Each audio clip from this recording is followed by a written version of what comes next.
As they rounded the corner to the frozen town square, they spotted Mr. Nuncreed inching cautiously toward a pit at its center. He held his arms out gingerly, as if approaching a beast in the wild. Upon closing the distance, Luca recognized what Nuncreed was after. Gran stood confidently at the edge, one arm outstretched over the abyss. Nearby, a wheelbarrow had been emptied out. She held a lit torch, which flickered in the bitter wind.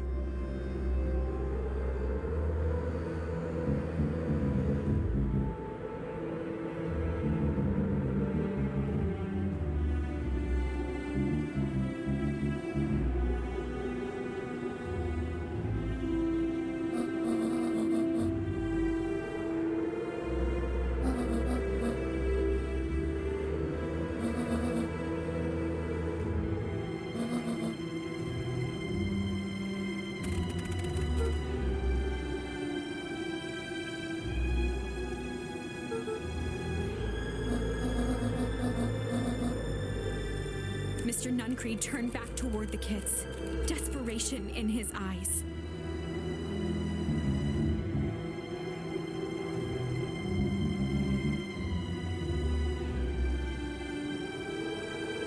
Rollo and Beck held steadfast in awe.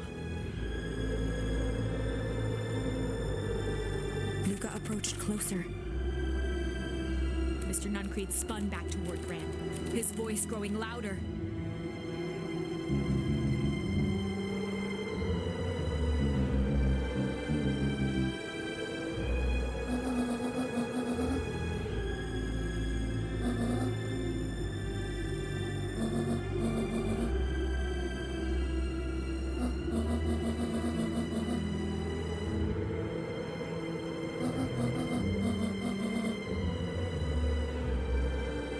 Mr. Nuncreed winced with anguish. His voice hardened. They both now yelled, not to each other, but at fate itself, making their peace with long-held burdens. The wind howled with encouragement.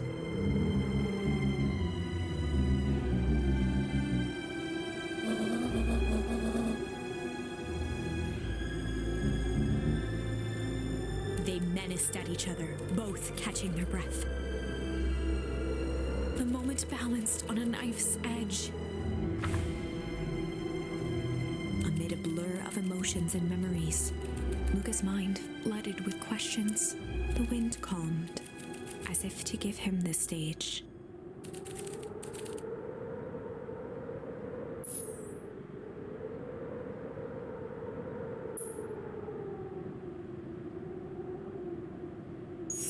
And in the stillness, he began to hum. After the death of his father, Luca had trouble sleeping. Each night, his mother would sit at the foot of his bed and hum a gentle melody. It was the only thing that could calm his mind. The only thing that, however briefly, could make it all seem okay. That melody pervaded every memory Luca had of his mother. Shivering in the raw snow, he began to hum it out loud.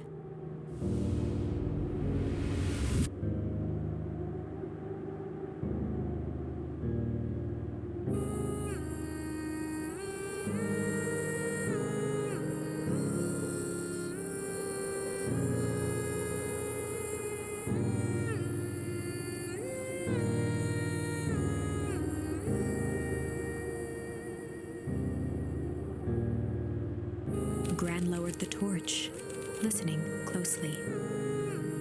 As recognition slowly set in, her heart sank. Those countless nights of consolation, the incomparable loss they shared together. She let the torch fall to the snow and sizzle out. A few steps toward Luca was all she could bear before dropping to the snow herself.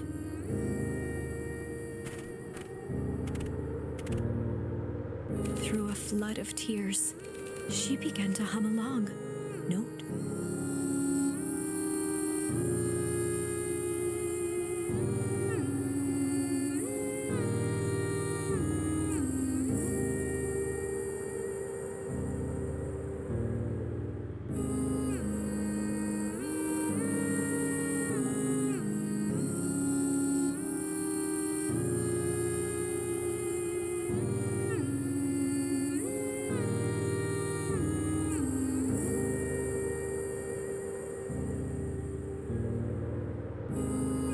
Luca lifted his head in astonishment. The last time he heard that melody was the last night he saw his mother.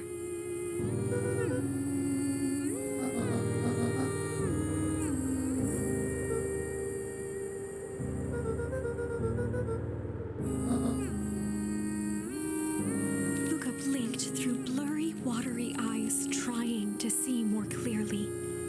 He could just make out the impression of a familiar face. He peered across the snowscape at the woman on her knees. Something about her was undeniably his mother.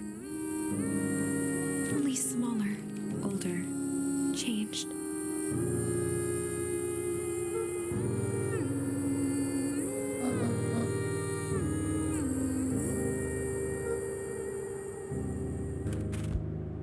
Luca sprinted as fast as he could toward his mother.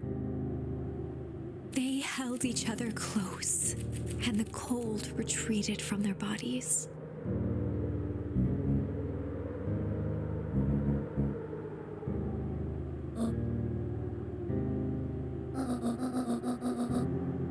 Eleanor looked down at Luca, tightening her embrace in an appeal for forgiveness.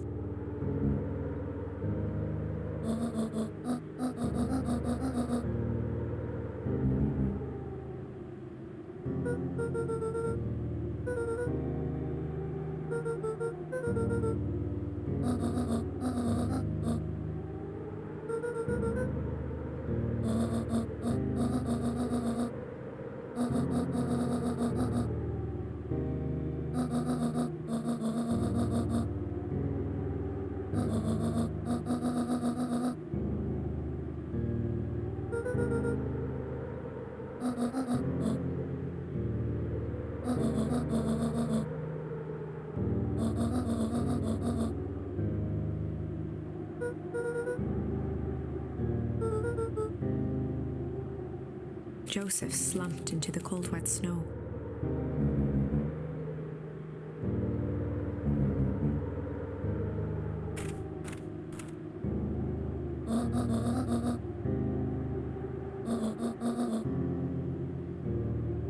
For the first time in a long time, her voice felt like her own again.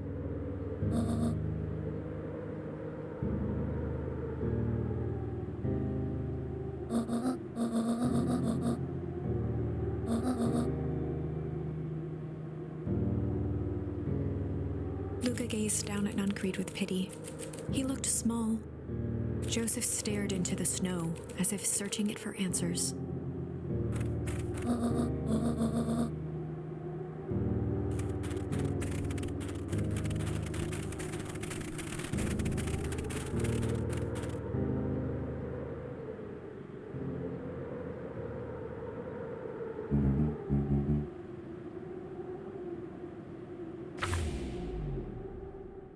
Chapter 9. The Devil You Know. 7 months ago, Eleanor Van Horn crept down the maze of sterile hallways under perennial harvest. She stopped in front of the large steel door marked Deep Engineering. No turning back now. She raised a trembling hand.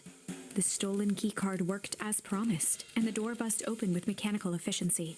She was immediately hit with the smell of disinfectant. It was some sort of laboratory. In one corner was a desk covered in papers. Across the room stood a tall metal pod with hoses protruding from its base. She rushed to the desk and began shifting through the piles of papers. They were experiment reports on something called Tenthus liquamen. There were dozens of them.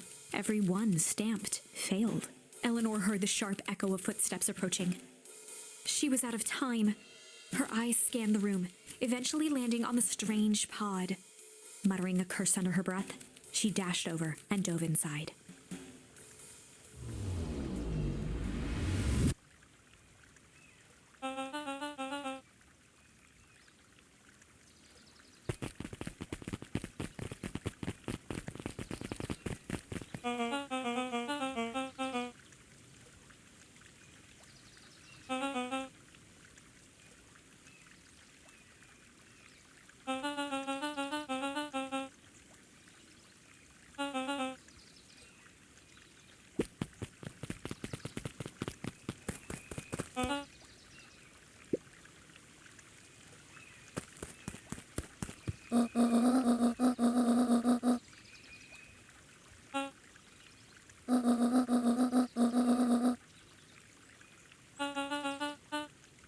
Mr. Kerr addressed the crowd with a sarcastic tone.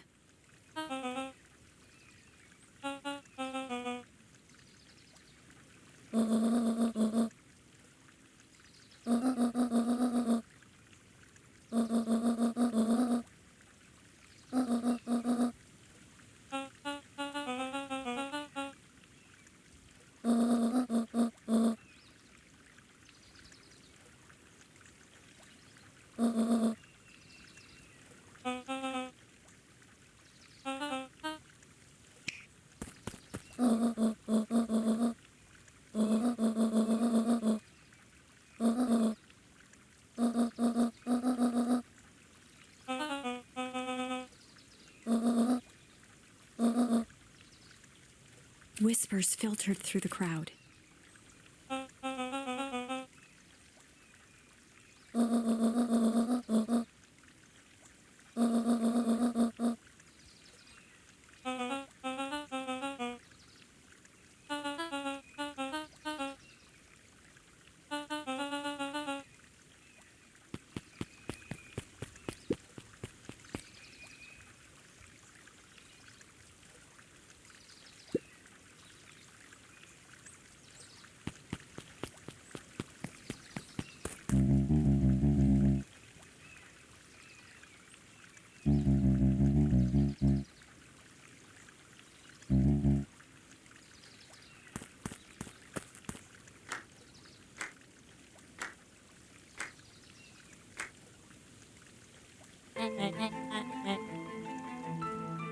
Torment dragged on Joseph Nuncrete's face.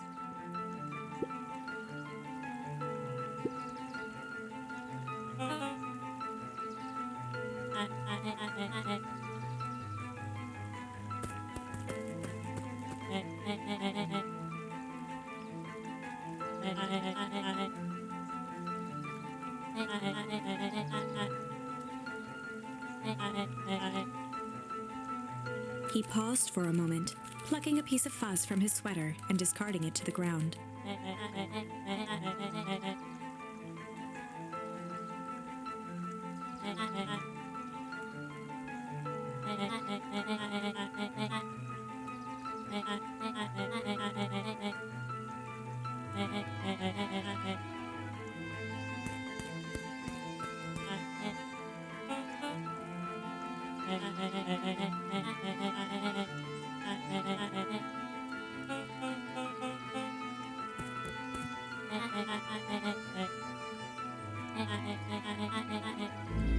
Kerr gave a bow of deference. Gasps rippled through the crowd. Solomon pulled a glass vial from his pocket. In one smooth motion, he downed its contents. A triumphant smile grew across Solomon's lips.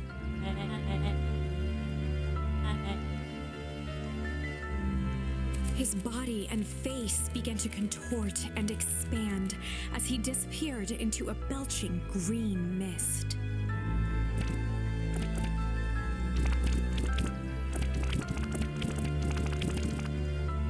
A hushed horror gripped the crowd. This is a story about change.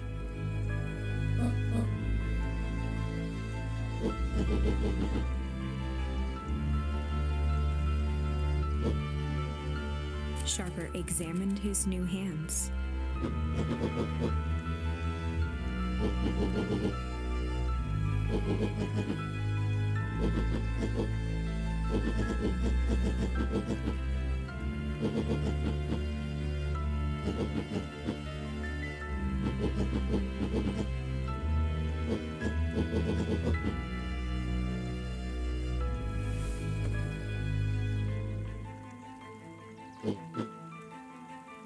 Sharper choked out a crude squawk of a laugh.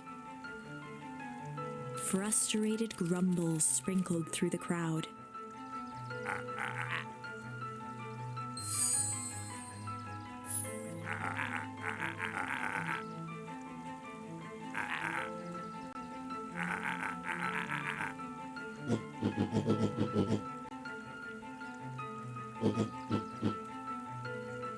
William Kerr gave a subtle nod to the clipboards.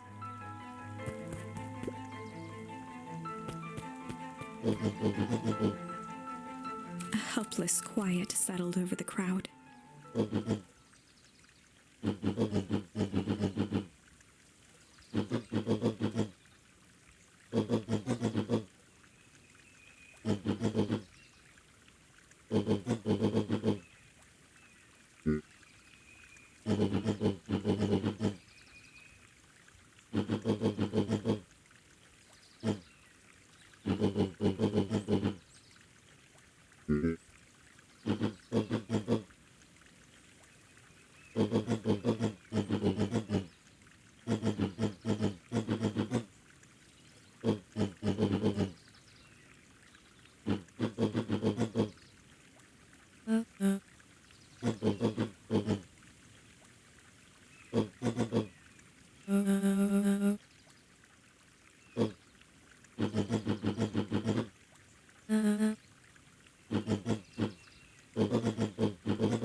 Sharper addressed the crowd with indignant pride.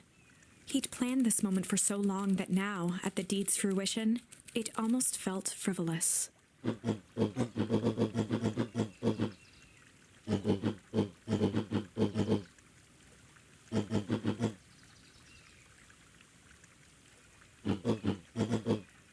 Mr. Kerr flourished a preposterously elaborate bow.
Sharper coughed up one final laugh and cracked his knuckles.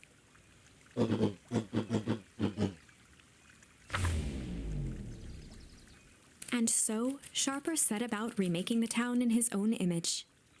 The fertilizer factory soon reopened for business. Sales rose steadily as more and more farmers across the countryside began to swear by its miraculous properties. Beacon Pines became famous, a secretive town that, for the right price, shared its gifts with all. Gifts that became more and more necessary in a world where winters grew longer and longer. The end. This is wrong, but things are becoming clearer now. You can feel it, right? We can't let Sharper win. He might just be the key to this whole thing. Let's see.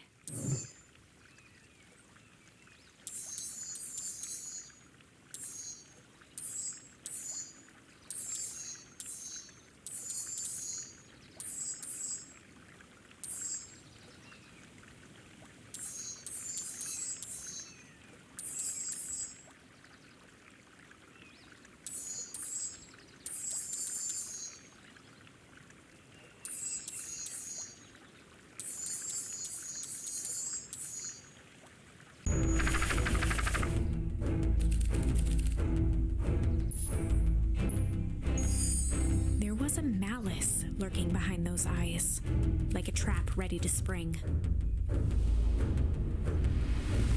Luca felt the weight of Nuncreed's hand on his shoulder.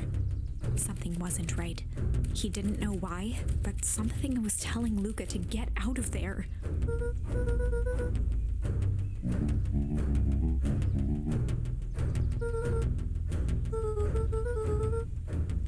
Luca twisted free of Nuncreed's grasp.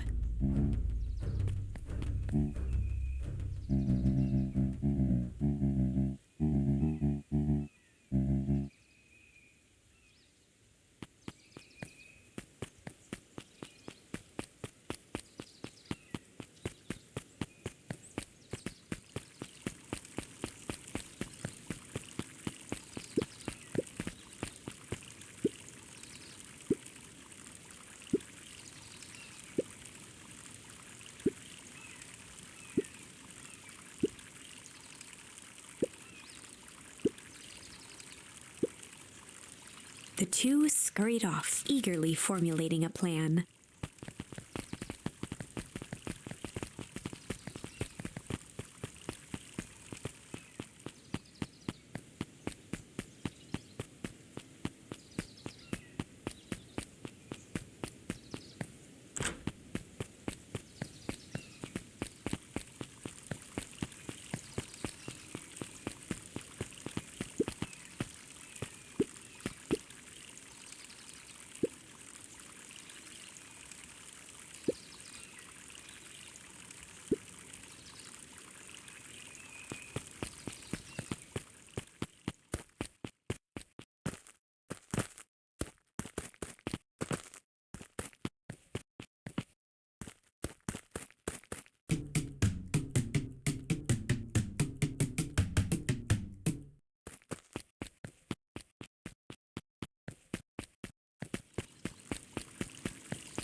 Luca gently baited good first.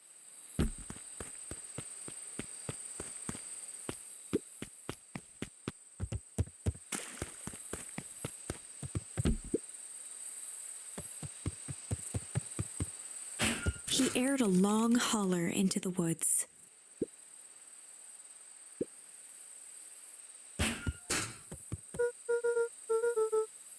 Luca felt his eyes getting heavy and plopped into the beanbag. He conceded to its lumpy embrace.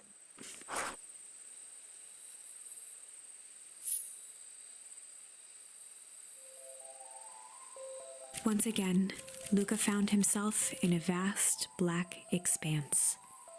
This time, he knew exactly where to go. He took a single confident step forward.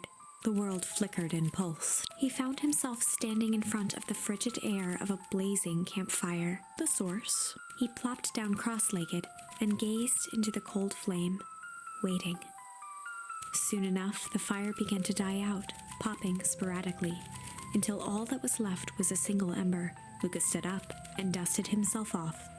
He plucked the glowing ember from the cold ash, examined it, and slid it into his pocket. A keepsake. The voice of his father spoke behind him. "You made me proud, Buckaroo." Luca turned to face him. "Dad, what is this place?" A warm grin grew across his father's face. "A place where everything that has been and everything that could be all wait together." Luca found himself staring at his father's face, trying as hard as he could to memorize every single detail. "Wait? For what?" Another voice spoke out as Luca's doppelganger stepped forward. "That's up to you." Without knowing why, Luca began to weep. Is any of this real? Are you real?" Luca's father bent down to smudge away a tear. "Of course. I'm as real as the part of you that misses me." Luca turned to look at the older version of himself. "And you?" The doppelganger choked back tears. "I'm as real as the part of you that's angry he's gone." Does that make sense? Through his tears, Luca laughed. "I think so." His father pulled him in for an embrace. "Time to go, Buckaroo." Luca was startled from his dream by a banging on the floor.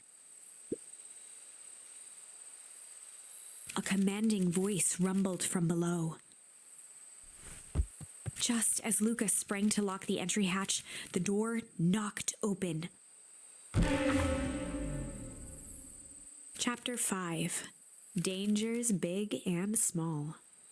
Luca stumbled back. He heard the rope ladder creak under significant weight. Keeping his eyes fixed on the hatch, he inched backward to the balcony.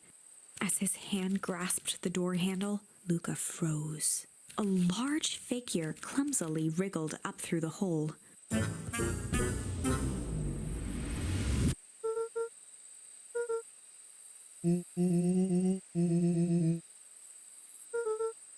The large figure cocked its head inquisitively.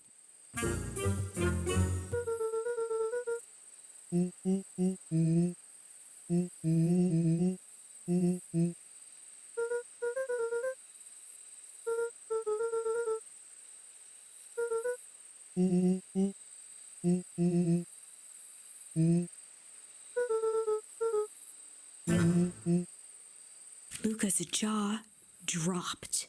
He peered more closely at the man standing in front of him. Something about him was undeniably Rollo, only bigger, older, changed.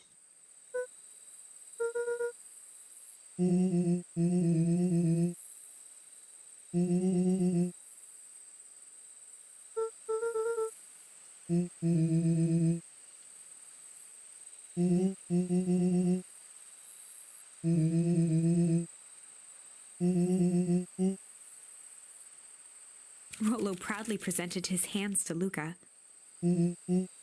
Luca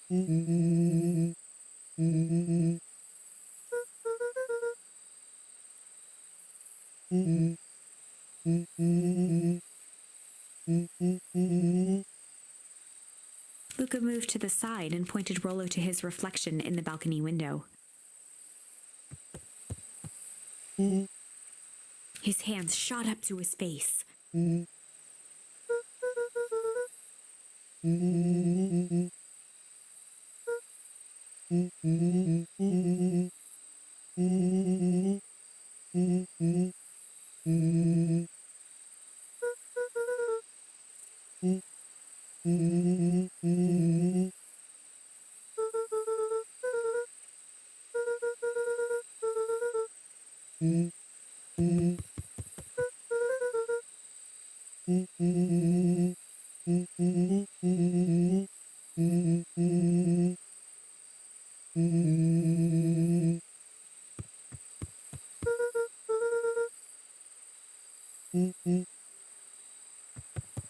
Rollo shadowboxed a few jabs.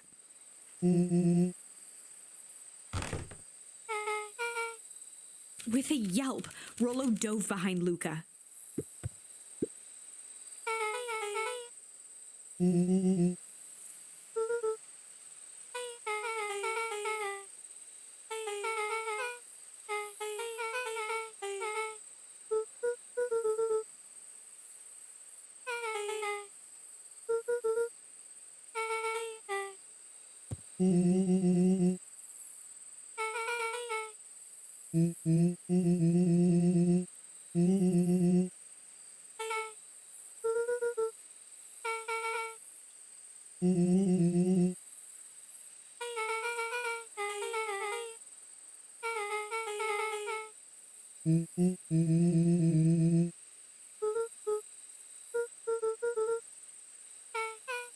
She shot a nervous glance at Rollo.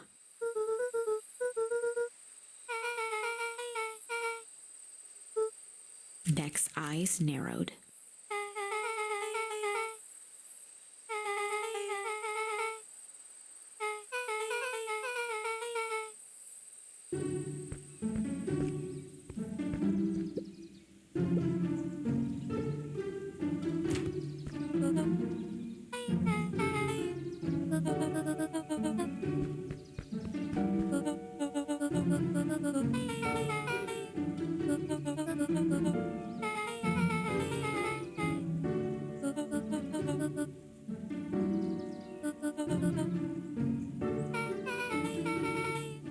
Ilona tried to put on a smile.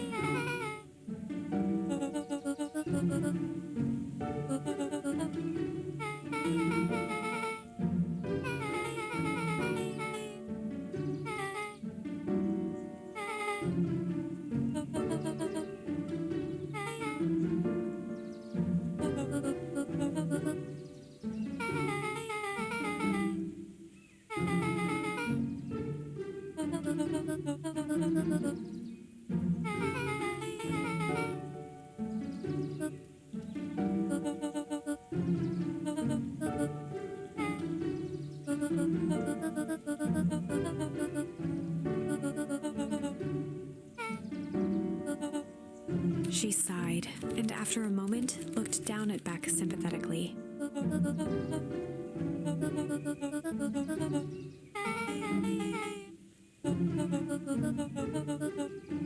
She flashed a sly grin and tousled Beck's hair.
gave Rollo a quick elbow to the ribs.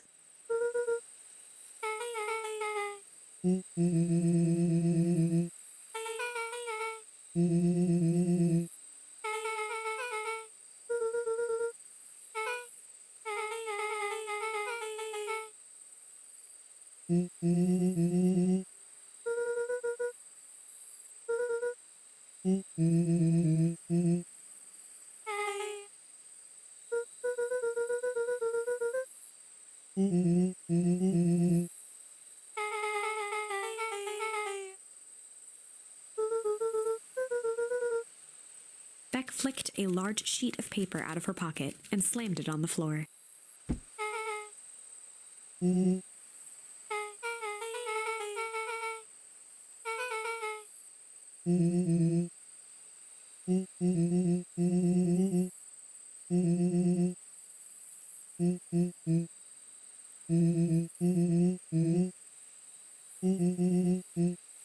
Rollo started to wiggle with excitement.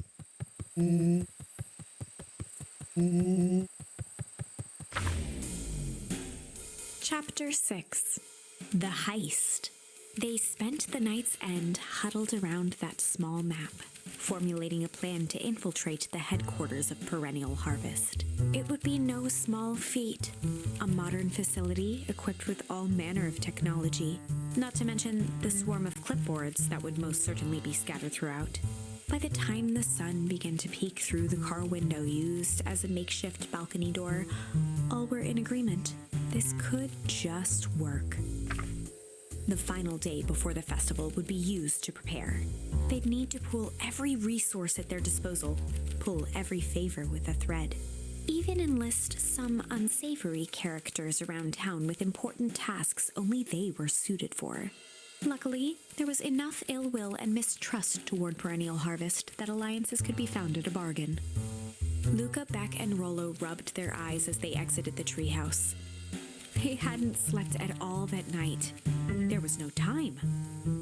The festival was to begin in one day, and they each had their assignments.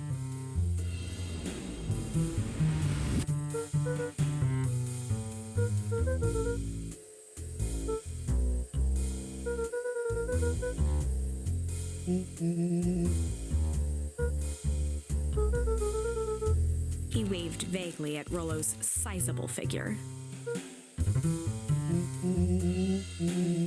Beck snorted an involuntary giggle.